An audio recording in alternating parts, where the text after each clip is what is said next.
Welcome to Zaiste Programming after a longer break.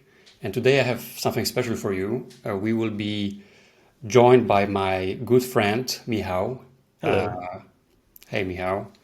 Michał is an excellent, you are probably one of the best programmers I know, I must say. In the world. Yeah, I'm not sure about that, but I believe you are, one of the best I know, and I'm happy you joined the session. And the idea for this session would be to work together to do a pair programming session, and to try together build a storefront in Next.js. There is this new version of Next.js 13 with some changes. There is a lot of debates about what's new, how everything fits together. And maybe first question to you, Michał, what do you think about the Next.js 13 with the app router paradigm? It's amazing. There's a lot of discussions on Twitter, and there's a lot of experts saying some people really like it, some other people don't like it, and it's interesting to follow those discussions. In my case, I really like the changes they made, and I think it simplifies everything. And so maybe before we start, maybe we could show a sneak peek of what we want to build today in this session. And the idea would be that we will be working together. If you, the audience, like this, we'll be doing other sessions. And we want to build the entire storefront in Next.js. So if we continue long enough, I think this would be almost production ready. I don't think we will manage to do it for the production, because there is always a lot of small details that need to be considered. But I think we could have a good base for a storefront. And the main idea is to learn together Next.js, to teach you maybe or to show you how to build something like that, an actual storefront, and the tools, discover the tools around that are needed to create an actual storefront. So before we start, I would like to maybe show you this first version we built behind the scenes. And let me just share my screen. That's the storefront so far. We called it with Michał, Your Next Store. A little, It's pretty. It's kind of pretty. We will dive into more why it's pretty. It's not our. There's another person that did this excellent UI library, but we will discuss it in a moment. So for today, we want to just bootstrap the Next.js project, and we want to connect it with some kind of API, e-commerce API. We will talk about it in a moment, and display the products like thumbnails, title, maybe a category, and the price. And that would be all for today. So basically a list of products. Yeah. But we'll make it pretty. we'll make it pretty, and for the API, the hidden sauce or hidden ingredient here would be to use GraphQL. And what do you think about GraphQL? Do you like it, or? It's amazing. No, I really enjoy using it. I think it solves certain problems that front-end developers had for years. Yeah. I think we will maybe dive into all that while we code this application. But at the same time, we don't want to I'm sure if you agree, Michał, but we don't want to tell you that GraphQL is the best tool. It has even if it is. Even if it is, it has certain advantages, but there is also some shortcomings, and we will try to dive and discuss them as well. So let's maybe start with Next.js. So we have the new version, and now we have this switcher here. We have this legacy version that uses pages router. It's not legacy yet. It's not legacy. Yeah. Mm-hmm. It's still. I believe there will be. It will be supported for a long time. Mm. Yeah, I don't want to maybe diverge too much, but it seems that we are the new version, the app router, is very different from the pages. And this reminds me a little bit of what Angular did in the past with Angular 1 and then Angular 2. And I wonder how the Next.js and maybe Vercel team will manage the transition. How I think they're doing an excellent job so far, but I think that's a challenge to teach people. That's completely different from my perspective, though, because in case of Angular, there was no straight migration path. And in case of Next.js, you can have both pages and app directory in the same application, and they work together. It works, yeah. So you can like migrate on step by step. True, and there's a lot of tooling being created to support that, and I think this will be evolving. Yeah, but today we won't be like covering how to migrate. We will just create it from scratch. So that's the first thing, the Next.js. So we will dive into like all the new things in this framework. And for me, Next.js 13 with app router simplifies a lot. It seems that everything is conceptually simpler, especially for beginners. Like from data fetching, how everything is organized. There are some quirks that you have to be aware of, and we will try to discuss it. And I think, however, there is a lot of magic happening under the hood. Yeah, there's a lot universal data cache and whatnot. Yeah, we will discuss this. I want to like give everyone the pros and cons.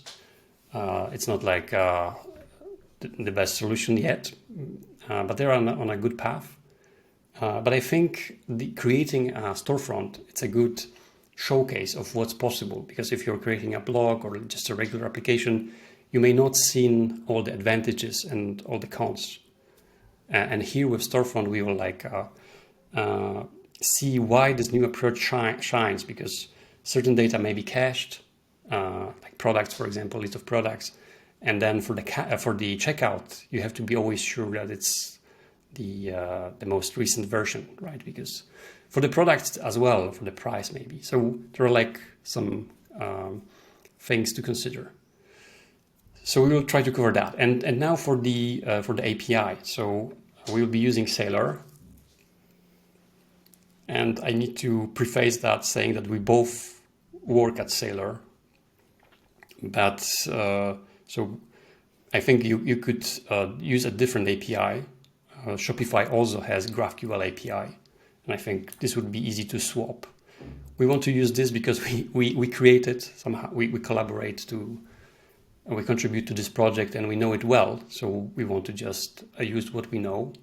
And Sailor solves, I think, some major problems when you create an e-commerce solution. So it's not only for the storefronts, it's this so-called headless approach where you can have different consumers, different tools like mobile app and storefront and maybe some other things that are unified through this API.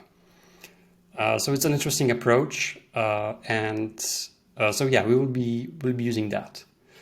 And finally, for the UI, there is this project I really like, created by I'm not sure if that's a name or a nickname, ShadCN on Twitter. It's called ShadCN UI. I'm not sure if I pronounced it correctly, and it's extremely well done. UI library, and it's based on Tailwind. So we can, it reminds me a little bit of Headless UI by Tailwind team. I'm not sure if you have the same idea about this, but not really. No, I wouldn't say so. But it's pretty and it's well designed and it's easy to use. You just copy and paste and it works. So, but I think the interesting part is the pronunciation of the name. Please let us know in the comments if Kuba got it right or wrong. Yeah, we will. Yeah, I hope I haven't. And an interesting thing about this library is that the author encourages you to just copy it. It's not meant to be installed as a dependency, and I kind of like this because usually when you work with your library, you are constrained by certain things, and you have to like overwrite it, and you just cannot find how to do this, and you have those like a monstrous solution. And here it's extremely simple. You just copy this stuff and you work on this. Yeah, so that's it. And I think we could start working on this. So the first thing we could do is to generate a new Next.js project. So let me maybe start with that. So I have, I will use PNPM. Do you like PNPM? It's amazing. So it's really fast though, right? Yeah, that's the main advantage probably. the main advantage. I really like talking with the author Zoltan a few months ago. Maybe it was longer. I lost track of time, but I really like this tool. I think he's doing a great job, and he like has those approach of like he releases the things, the versions quickly, and he changes them, improves. So definitely something to pay attention to when considering a dependency manager. Yeah, so let's try. We will be using create next app, and let's call it your next store. So of course we will be using TypeScript. And there's one thing I forgot to mention.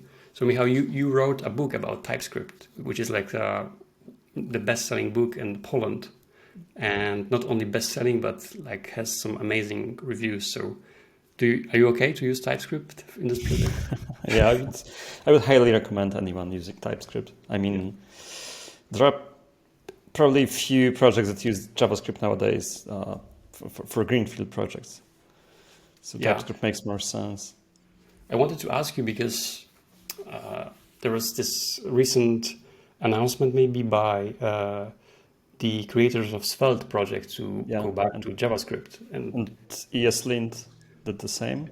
Yeah. But they are not actually dropping TypeScript. Mm-hmm. They will be still writing using compiling using TypeScript, type checking using TypeScript. But they wanted to have pure JavaScript, which doesn't require compilation for running. And so they switched to JSDoc instead, or TSDoc instead, which provides types as comments. Yeah. It's almost as type safe as normal TypeScript. It's interesting. There's like always a nuance, more nuance to everything. Yeah. So yeah, TypeScript, ESLint, of course. No. And Tailwind. I like that now Next.js gives you this option to use Tailwind by default. Yeah. And we won't be using the src directory. Let's use and now the important question, app router, which is recommended. So yes, and this will be like import alias. I really like using the source directory though. You like it? Yeah. Mm-hmm. In larger projects, it allows you to split the configuration files and the source files. So, but probably in this case doesn't make sense. Maybe we could migrate to that later. So yeah, we have it. So let me open that in the VS Code. Okay, so we have it opened in VS Code. So this is a regular now Next.js application with the app router approach. So I think the first thing would be to run it. So let me just run it to see if we have everything set up correctly. So it opens. I have the port 3000 already opened. So yeah, it works. I think that the best would be to start by like trying to copy the actual example from the ShotCN UI. So if we go to GitHub, there's this example already built in, and I propose we just copy those files and then we modify it before we hook this to the actual data fetching. What do you think? Yeah, of course. Yeah. So I think we have just a couple of things to do. So the first is page. So I will just copy this file and replace the actual one here. Maybe I'll make it a little bit bigger. So that's the first thing. And we have some components that we need to add. So if we go back to the introduction and installation, this project provides a CLI. Oh, nice. So actually we can just, I think, run it. I will stop the server and we can just initialize this. And I will use, instead of using npx, because if I use npx, it will install it dependencies through npm. So I will use pnpm, and pnpm has this dlx command, which is like the equivalent of npx. And here I want to say yes. So it's installing the dependencies. I think it's just one dependency maybe, and changing the Tailwind configuration. So that's the first thing. And the second thing is that if we want to add a particular component, we can again use this CLI tool, and we can just do add, and we can do this like at once. So we have like scroll area, separator, tabs. What else is there? Button. Yeah. So let's start with that. Yeah, I didn't know about the CLI. It's really handy. Yeah, I'm pretty impressed by this library. It's one person, and it's extremely well done. Yeah. A lot of like there's attention to detail, and it really shows. And there's also like this new addition, React form, one of my favorite. So yeah. I think it's asking a question. Where would you like to install? So maybe we could quickly discuss this. So the person suggests that everything should live under components, UI.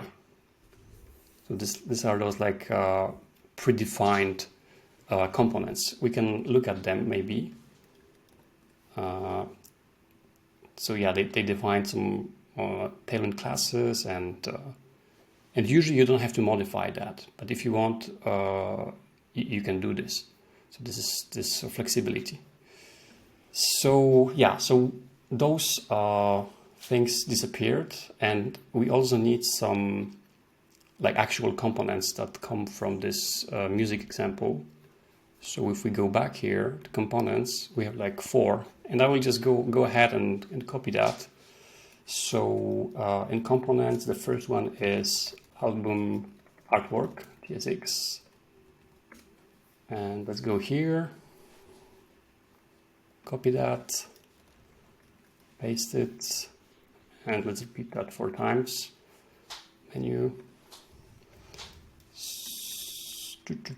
menu TSX, and podcast empty. We will be changing those names later. I just want to have it like working. Yeah, have it working exactly like that. And finally, a sidebar. So sidebar, yeah. So we have that. I will just close those maybe and see. Yeah, here, I think, I don't know why, but it should be 2 dots. We want to go 1 level up. Data. But actually, you could put now with the new router in Next.js, you can collocate components and pages. It was impossible previously. Yeah, good point. I think we could do that. I don't do it, but it's a possibility.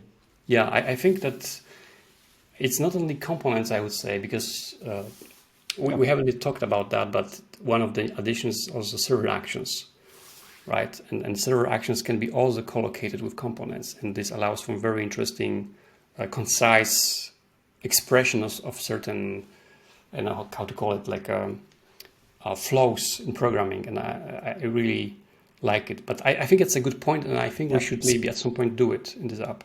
Yeah, I think some people call this concise flow of programming concepts, they call it a mess on Twitter. Oh, yeah, or spaghetti code or something like that. Or PHP. Yeah. Modern PHP, Next.js 13. Okay, so I will also copy for now the data, if you don't mind. Not at all. Go ahead. So just to have it working, as you said. So data, and it's called albums, TS, and playlists. Like just to hook everything together. Data, playlists. Yeah. So we have that, and here we should also go one level up. There's one library. I didn't know this library before, Lucid React. Have you? No. It's pretty interesting library, Lucid React, for icons. So, oh, wow. It's pretty interesting. I usually use the hero icons by... Yeah. So we have that. It should disappear. Let me restart. Yeah, it's working. So this file is okay. Let me just... And now let's go and let's check. This file doesn't have a few components, so I will add them. So DLX. So add, and what do we have this here? Aspect ratio and context menu. That's one. This one has menu bar. And okay, here. So we have also dialog, input label, and in the sidebar it's okay. So let's see.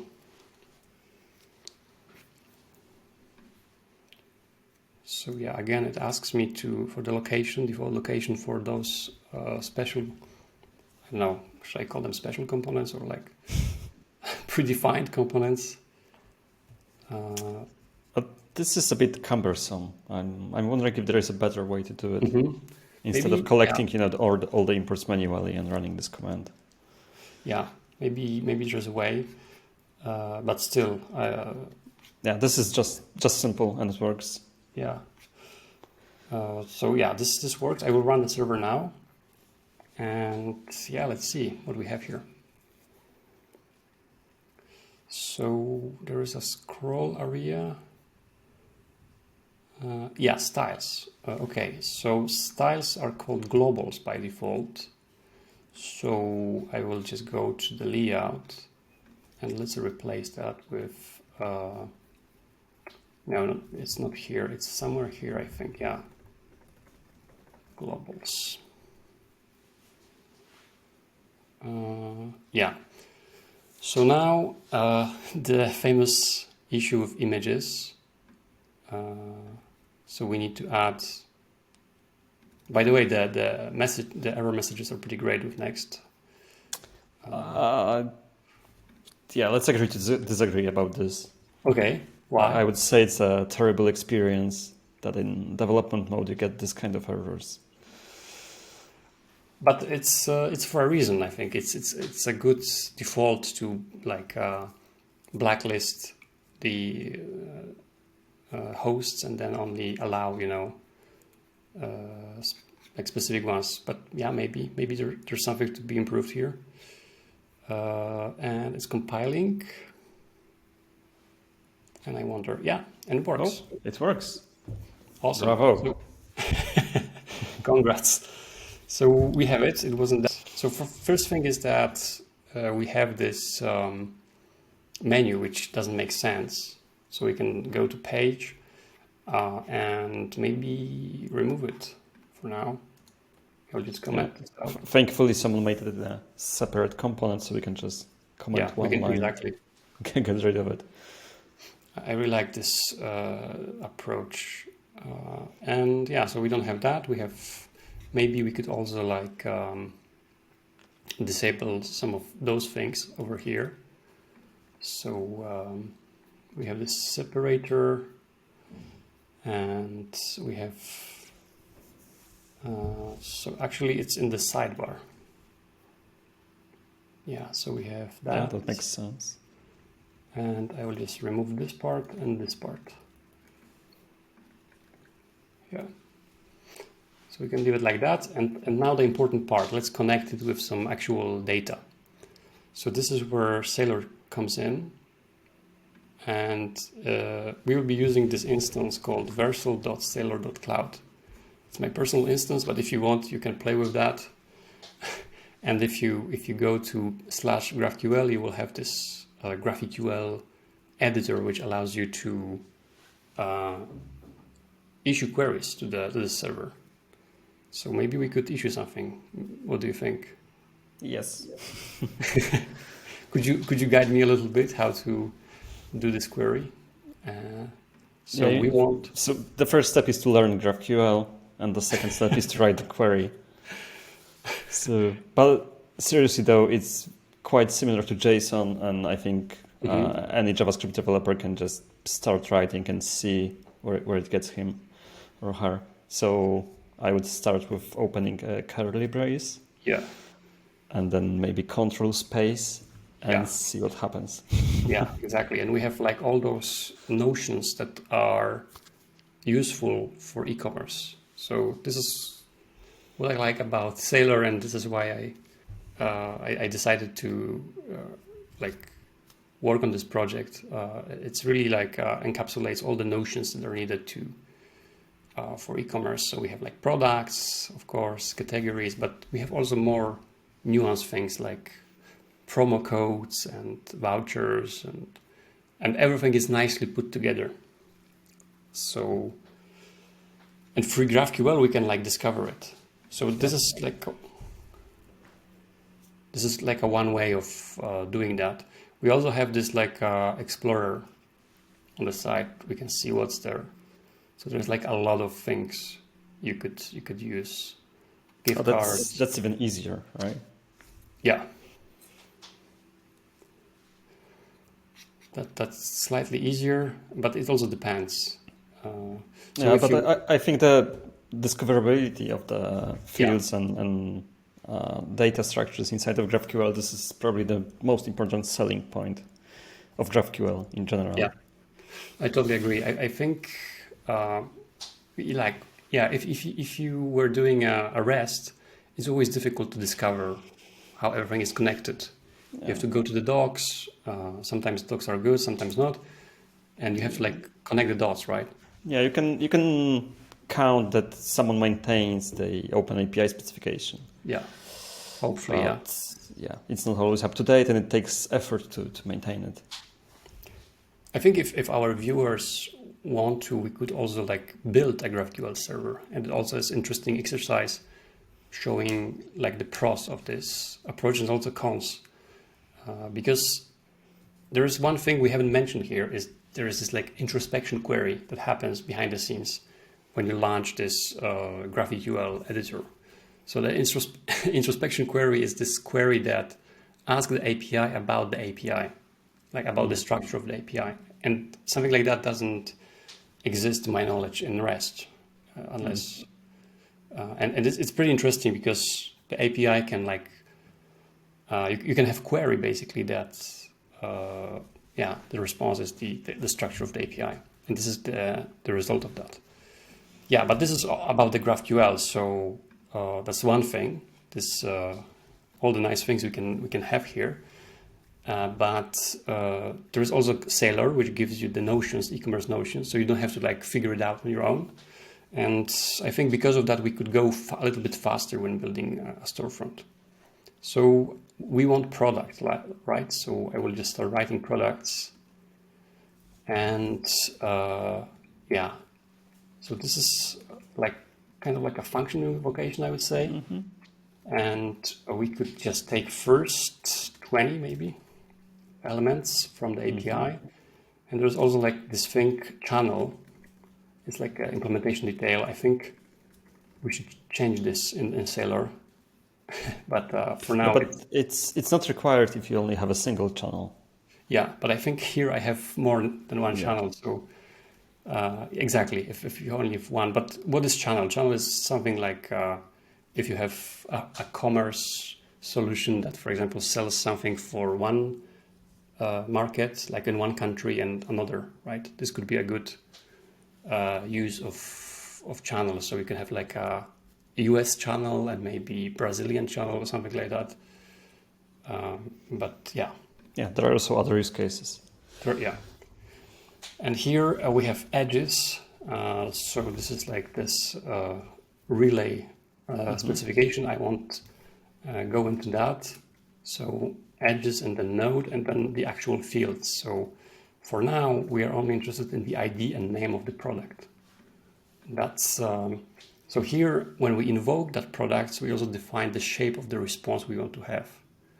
So with GraphQL, we solve this problem of overfetching and underfetching, which is that we only define what we want. And in this case, we want products, but only the ID and name of the product. If we want more, we can just define this with, for example, category. It's nested. So then we have ID, name, and category. And there's like much more here. So like plenty of data that could be added, price and the image. So actually, I think we need image here, right? Yes. So we have two options. We have thumbnail, which is low resolution. But actually, I just discovered recently that thumbnail can also be requested specifically with a given size from Sailor. I didn't know that. Okay. Yeah, me neither. So how to define? Let's check this. Okay, size. So if I define something like and then URL, I wonder if it works. Yeah. And you can also specify format. This is a digression, but you can specify format. Yeah. For example, AVIF. It's like I think it's an enum. So. Yeah. So I need no quotes. Exactly. Interesting. So this is like the for the people who don't know, AVIF. This is like the most modern images format meant for the web. It also that's cool. But let's maybe oops. So yeah, that's also an interesting part. If I click here, I also see what's possible, right? So I have WebP, AVIF, and the regular default version. So yeah, if I click here, I see that all the so the API is self-documenting. We have like everything is the descriptions are connected with specific fields, and then when we create a query, we can discover it. Yeah. So this is also a great way to learn about any GraphQL API just by experimenting. Yeah, I have this friend who worked in let's say corporate world for banks, and they have like those silos of data with different databases, and they were using there is this cool project called Hasura, which is like the database to GraphQL layer, and it allows you to connect with any database and then expose a GraphQL on top of that. And this person was using that to learn about the data in the databases, because using SQL is like kind of sometimes cumbersome, difficult, and through GraphQL it's easier, faster to discover the structure and have like the mental model. It's like in Inception, because you need to introspect the database to generate the GraphQL schema, and then you introspect the GraphQL schema to learn about the data. Yeah, that's pretty. Actually, that's pretty like that. Yeah, pretty cool idea. We could maybe cover that more later if the audience wants that. But for now we want to just have like list of products to display in our storefront, toy storefront. So I think that would be good for starting. ID, name, and the thumbnail of this specific size. So how we can do that? So let's maybe go back to the page, and somewhere here we are listing the products. So so it's here. I think it's listen now albums. Yes. Listen now albums, yeah. This So one. here we should just replace that with an actual query to this endpoint. Yeah. So now in Next.js 13, we can just use a fetch API. We can just use the simplest possible way to fetch data inside the component. And I think this is pretty cool. Yeah. How cool is that?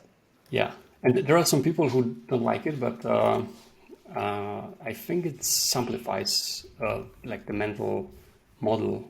So we are just fetching the data where we need this. So in this specific case, it's the music page. Maybe we should call it like a product page or something, product list page. Yeah, it's funny because the community, React community, has been asking for async components for ages, as far as I remember. Mm-hmm. And then Vercel comes and they just did it. Yeah. And yeah, I like that. Vercel has this interesting approach. Like it's not the prettiest, but they deliver, and they do it like constantly, and they like redefine themselves and the framework. So I really like that. It's like very practical approach here.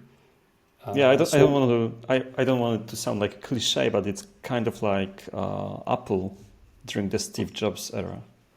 Okay. Oh, interesting. That's pretty far. But why do you think that? Mm-hmm. Why do you think that? Because they also didn't care about the limits. Redefined what we understood by a personal computer or by the mobile phone, and so on and so forth. I see. Yeah. So yeah, sometimes you have to just make the bold move despite the criticism. Yeah, I think that's the. Yeah, I think that the only problem is that some people maybe take some decisions too much too hard, and it's like instead of like but this is maybe a side discussion. So here, one thing I wanted to ask you, because you are tracking TypeScript pretty like actively, and the async components are not yet supported by the TypeScript, right? In the current version. They compile, but in order to use an async component inside another component, you need to ignore TypeScript error, which you'll get. And I see that we have the version 5.0, and it's supposed to be fixed in 5.1, which is in beta right now as we speak, I think. Yeah, and it's not yet in this beta, I think, this beta build, from what I've seen, but maybe that changed or...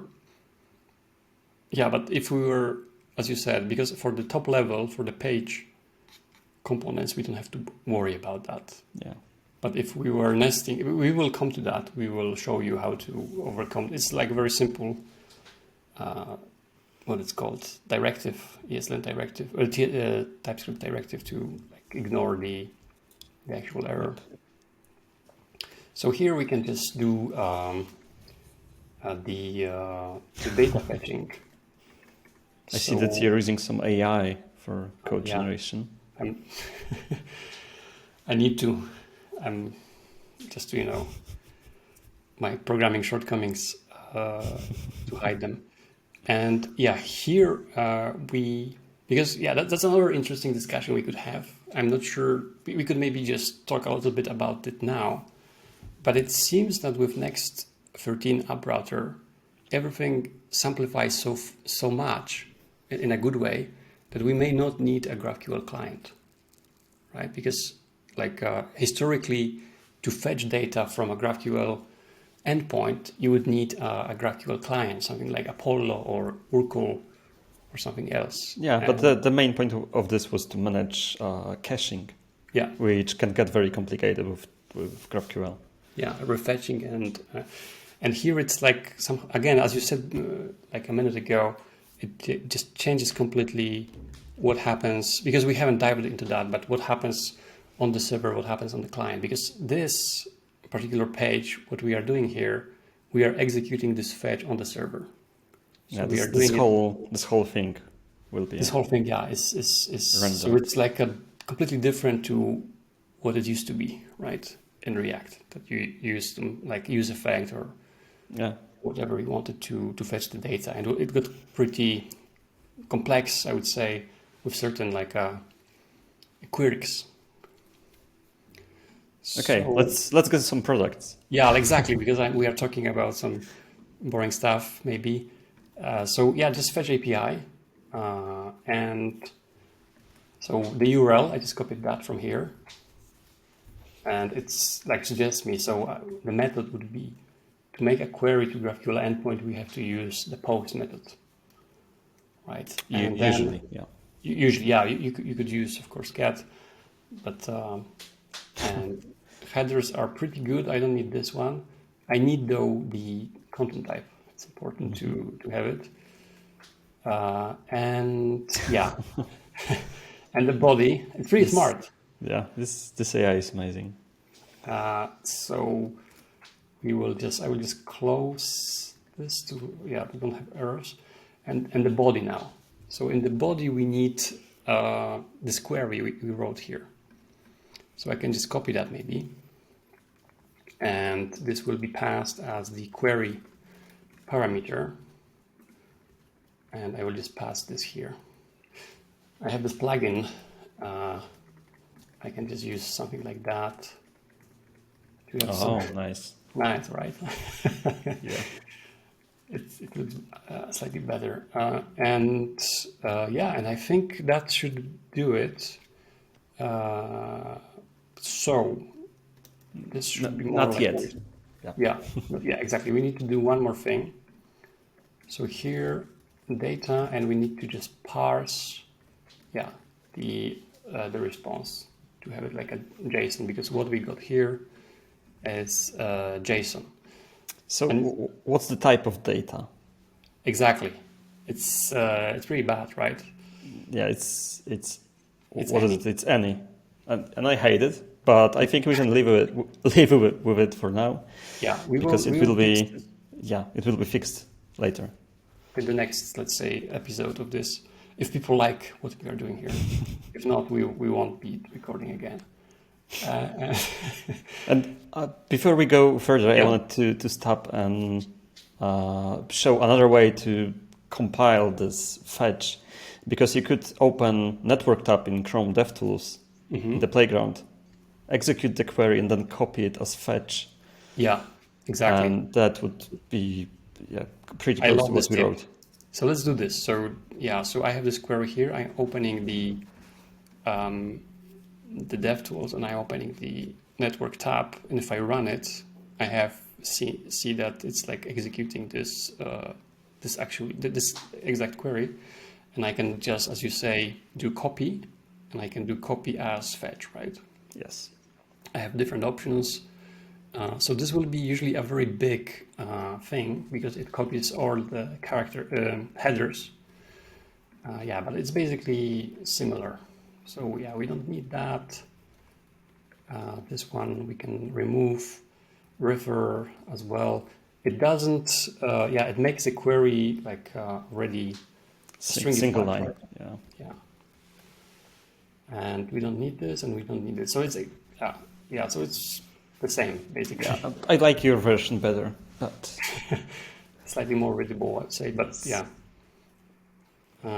it's yeah. But I think that's a great point, because if you're working back and forth with GraphQL API, usually you test your ideas in the GraphQL, like adjust the query. We will do that because, for example, we don't have price yet here, right? So we will just add this and redo the query to see if it's the shape of the data we are getting is exactly what we wanted. And yeah, with this approach, with this tip, it's faster, simpler. But let's see if we actually got the data. So maybe I will just do the pro move by a programmer. yeah, pro debugging. And let's see. So we are here. So yeah, where the console log will be displayed. We are on the server, so it will be displayed in the here, and we have the data. It works. Cool. So if I just stringify it, I should.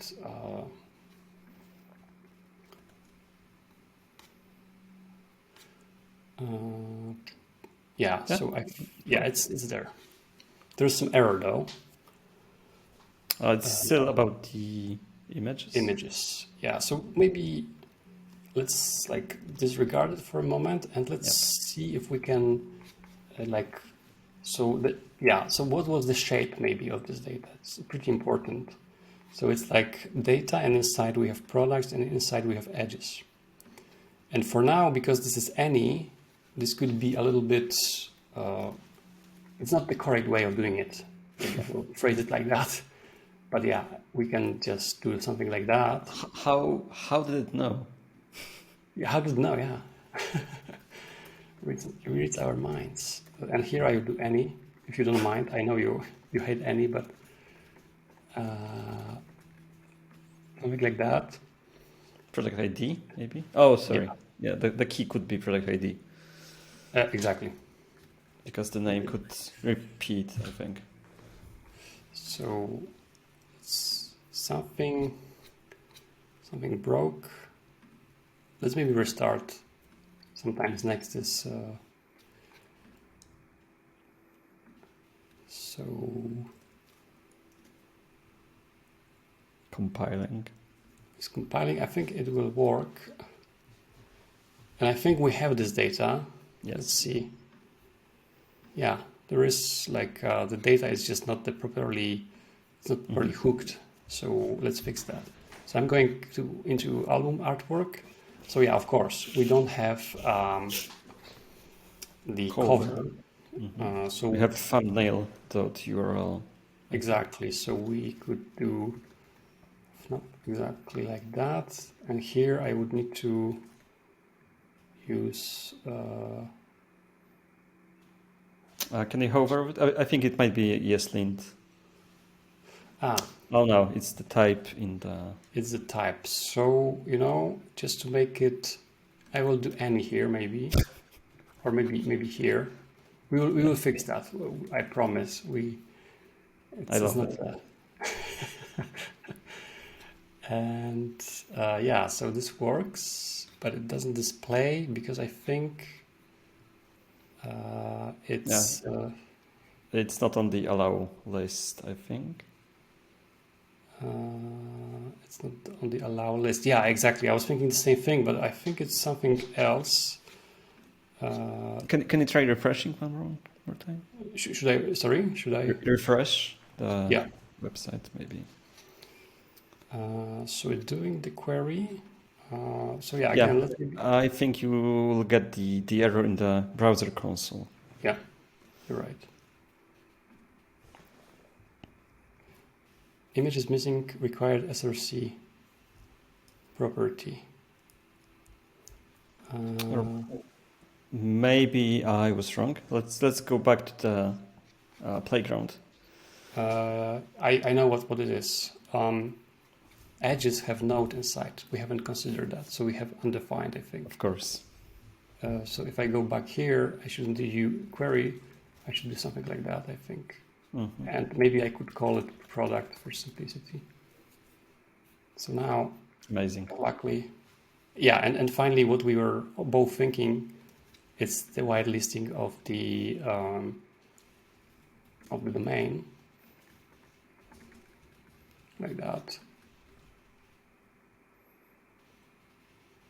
And will it work, or should I? Yeah, it should work. Wow, yeah, it's working. Wow, amazing! Bravo! It was super.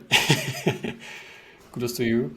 I think we won't be like trying to do it polish it too much, because it's almost, we're like 90%. Yeah, because it's in English. But I think we could do one more thing. We could just try to show this workflow of going back and forth between GraphQL and displaying just the price. So what we could do, we have this query. So now we can just start thinking what's the price. So we have pricing, and then we have pricing range. And this is pretty cool in Sailor, I would say, because usually when you think about the price, you think that product has a price, but here there's a nuance. Product can have variations, right? Like t-shirts can have different sizes, or colors, and the price can be different. So this already, takes care of that. So yeah, we have like the biggest price, which is called start, and then we have again like the gross price, the net price, the tax, which can be different depending on what you are selling and which country you are in. And so you take gross and amount. So it's pretty complex, but still it solves already some problems out of the by default, I would say, if when building something like that. So we can just go back here to album work, and maybe somewhere here I could just add, instead of artist, I could just do this, and this would be pricing, price range, start, gross amount. And I think it should work. Undefined. Yes, because you haven't modified the query. Exactly. In the code. Modified the query. So I'll just grab this. I'll go back to my query. We could do what you described, but for now I just want to go a little bit faster. I will just, well, it doesn't format, okay. And there's too much. Oh no, it was okay. Yeah, so now I should have, it's strangely refreshing, so maybe I could restart the server. Yeah, always helps. We are expecting too much out of it. And let's see. Compiled, refresh, and undefined. I wonder. Pricing, price range. Okay, I think it could be that some products don't have price defined in your instance. Couldn't they? Let me just display this. So if I do the console log JSON stringify, and it already suggests me to like have it formatted. Nicely, nicely formatted. Pricing, price range, start, gross amount. I think that should be good. Yeah, we have it. Okay. So this is the problems that often come from the fact that we are not using TypeScript. We're not using types, right? If we had types, we would exactly know what's there. And yeah, we will be fixing that in the next episode. But for now, it's very simple introduction to Next.js and how to connect it with a GraphQL endpoint. And that's the start of our adventure. I think we will stop here. If you like this episode, so give us a like, subscribe, and let us know about your thoughts for the next installments of this journey of building Next.js storefront with GraphQL and TypeScript. So, Michał, thank you very much for being here with me. Happy to assist. Thank you. See you in the next one. Bye. Bye-bye.